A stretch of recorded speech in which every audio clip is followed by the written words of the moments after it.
මෙයාලගේ නිර්මාණශීලීත්වය වැඩි. කියන දේ ඒ විදිහටම කරනවා. ඒ නිසා මේගොල්ලොන්ගේ ක්වොලිටි එක වැඩි. ප්‍රොඩක්ට් කරගෙන යද්දි නිර්මාණය වුණත් එහෙමයි. වැක්ස් කරනකොට මෙයාලා හරියටම කරනවා. ශ්‍රවණාබාධ සහිත කාන්තාවන් සමාජගත කරලා ඔවුන්ට රැකියා අවස්ථා ලබා දීමේ අරමුණින් පිරිසක් එකතු වෙලා කරපු සත්කාරයක් තමයි මේ. මම මෙතන මාස 3ක බතික් ට්‍රේනින් එකක් තමයි දෙන්නේ. මෙයාලට බතික් ට්‍රේනින් එකක් දෙද්දී රූපවලටනේ මෙයාලා මුල් තැන දෙන්නේ. අපි කෙමිකල් ගොඩක් මේකෙදි පාවිච්චි කරනවා. එතකොට මේගොල්ලන්ට හැමතිස්සෙම මම රූප සටහන් වලින් තමයි කොහොමද මේ ප්‍රොසෙස් එක යන්නේ කියලා දෙන්නේ. ඇඳලා පෙන්නනවා. ඒ රූප සටහන්ව ෆොටෝකොපි අරගෙන දීලා තියෙනවා හැමෝටම. වෙන වෙනම එක එක්කෙනා අරගෙන තමයි මම ට්‍රේනින් එක කරන්නේ. මං කියලා තියෙන්නේ මාස 3 ඉවර වෙන්න කලින් මෙයාලගෙන් පුළුවන් අය ගෙවල් වල පටන් ගන්න. මං එතකොට ගිහිල්ලා බලනවා.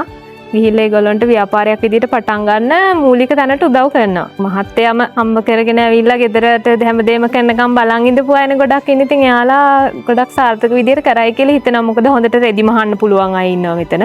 ඒ වගේම පින්තාරු කරන්න පුළුවන් අය ඉන්නවා. එයාලට ගොඩක් වටිනවා ඉතින් මේක.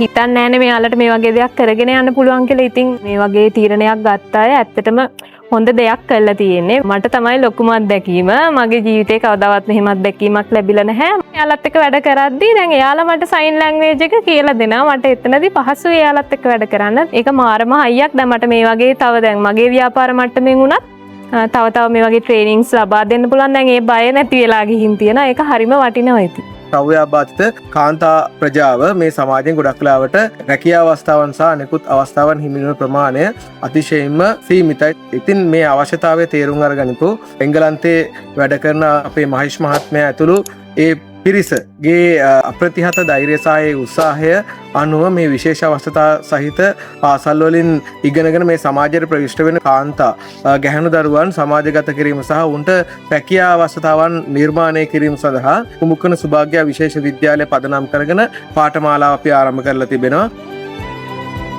අපේ මූලික අරමුණ තමයි මේ නිෂ්පාදන බතික් නිෂ්පාදන මේ පාසල තුළම ඒ දරුවන්ට නිර්මාණය කළ බතික් ඇඳුම් විදේශීය රටවල් වලට අපනයනය කරන්න තමයි අපි කටයුතු කරන්නේ. සහ ඒ තුලින් මේ රටට යම්කිසි ඩොලර් ප්‍රමාණයක් අපේ රටට ගෙන්වා ගැනීමට හැකියතයි කියන අරමුණ ඇති තමයි අපි මේ වැඩසටහන දියත් ගන්න. මේක අපේ ජීවිතයට ගොඩක් උපකාරී වෙන දෙයක්. ගොඩක් ස්තුතියි මේ වගේ දෙයක් ඉගෙනුවට. මම අලුත් නිර්මාණාත්මක දේවල් කරන්න ඉගෙන ගත්තා. මේ උපදෙස් හරියට පිළිපැද්දොත් අපිට පුළුවන් ගෙදර ගිහිල්ලා අපේම ස්වයං රැකියාවක් පටන් ගන්න.